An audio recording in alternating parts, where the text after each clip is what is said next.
بسم اللہ الرحمن الرحیم۔ السلام علیکم ویورز، کیا حال چال ہیں آپ لوگوں کی؟ امید ہے آپ لوگ خیریت سے ہوں گے۔ آج کی جو ہماری پریزنٹیشن کا ٹاپک ہے وہ یہ منصب اور دولت انسان کو مغرور بنا دیتی ہے۔ یہ منصب اور دولت انسان کو مغرور بنا دیتی ہے۔ دس position and wealth make a person arrogant. آئیے دیکھ لیتے ہیں اس کے پوائنٹس، پھر اس کا اوور ویو۔ بقیہ فارمیٹ ویسے ہی سیم فارمیٹ ہے۔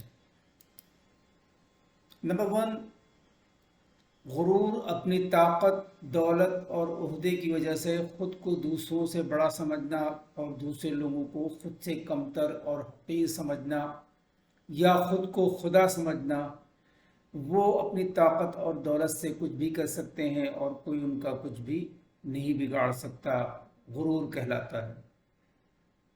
نمبر 2، اس بات کو اس طرح بھی بیان کر سکتے ہیں کہ غرور ایک ایسی انسانی حالت کا نام ہے جس میں انسان خود کو دوسروں سے فوقیت اور فضیلت دیتا ہے۔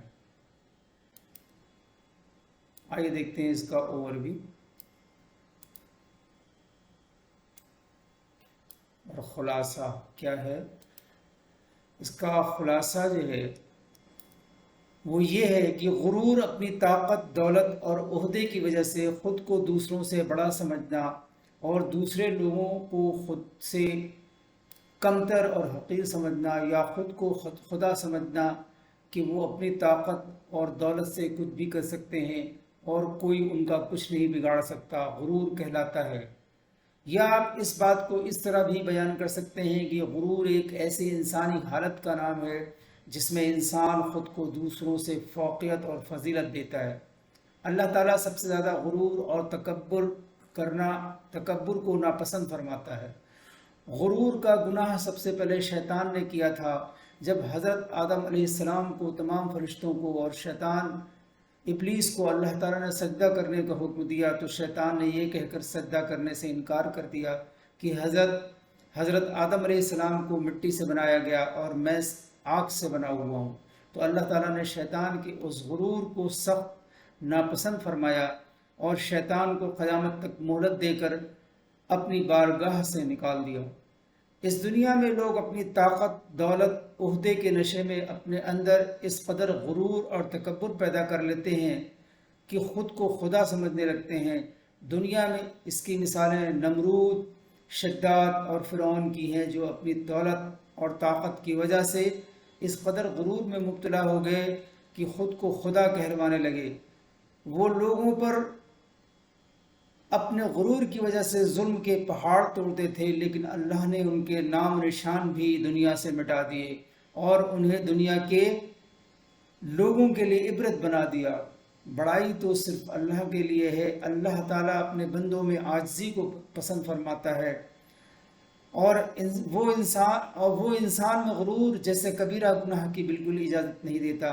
لیکن لوگ ایسے بھی ہیں جو ذرا سی دولت، طاقت اور عہدہ حاصل کرتے ہیں تو ان میں غرور جیسا کبیرہ گناہ پیدا ہو جاتا ہے اور وہ دوسرے لوگوں کو کمتر اور اپنے سے حقیر سمجھنا شروع کر دیتے ہیں اور عاجزی چھوڑ دیتے ہیں۔ ان کے لہجے میں، ان کی چال میں، ان کی ڈھال میں، رہن سہن میں غرور نمایاں نظر آنا شروع ہو جاتا ہے اور وہ اپنی طاقت، دولت اور عہدے کو استعمال کرتے ہوئے کمزوروں کو ظلم ستم کا نشانہ بناتے ہیں۔ آئیے دیکھتے ہیں آج کے کوٹس اور دیکھتے ہیں ان میں کیا میسج ہے۔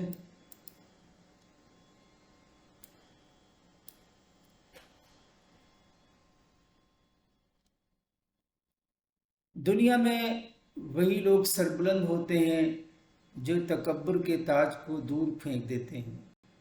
Humility is the greatest quality that man can have, and arrogance is undoubtedly the worst. Thank you for watching and listening. Allah Hafiz. In the name of Allah, the greatest, the most high, Allah Azza wa Jalla, you are my only one true love. We need to be humble and we need to be down to earth. And don't walk on this earth with pride, with arrogance. Tread properly. So people say, look at that guy, he's so arrogant, he's driving a Lamborghini. No. Arrogance is not connected to the type of car you are driving. It is connected to your attitude. Even if you are driving a Corolla like mine, and you have an attitude, you are arrogant. And if you are driving a Bugatti, but your attitude is humble, you are not proud. You can be living in a palace and you can be the most humble person because you respect those who work for you, you greet people, you have a humanitarian feeling for others. That is humbleness. You treat people with respect. That's what humbleness is. Treat people with respect. That is Islam, and that is taught in the Quran. That is humbleness. So what we need to know, how much wealth you have and what type of house or car you have or clothing you have is not arrogance. Arrogance is described in the hadith of Rasulullah sallallahu alaihi wasallam as rejection of the truth and despising people. Two things. The Prophet sallallahu alaihi wasallam says, when you mock at people and you don't respect them, it means you're arrogant. And when you reject the truth, when it comes to you, it means you're arrogant. Subhanallah. Because the Sahaba radiallahu anhum asked Rasulullah sallallahu alaihi wasallam when he says, لا يدخل الجنة من كان في قلبه مثقال حبة من خردل من كبر. He says, a person who has in his heart even the weight of a mustard seed of pride will not enter paradise. So the Sahaba radiallahu anhum were worried. They said, O Messenger sallallahu alaihi wasallam, we like our clothes to be neat and everything, our conveyance to be good and so on. He said, that's not the pride we are speaking about. The pride we are speaking about is when you reject the truth and when you despise people. Two things. May Allah subhanahu wa ta'ala help us to respect one another as human beings, and at the same time may He keep us humble. Allah tests those who believe the promise of Allah.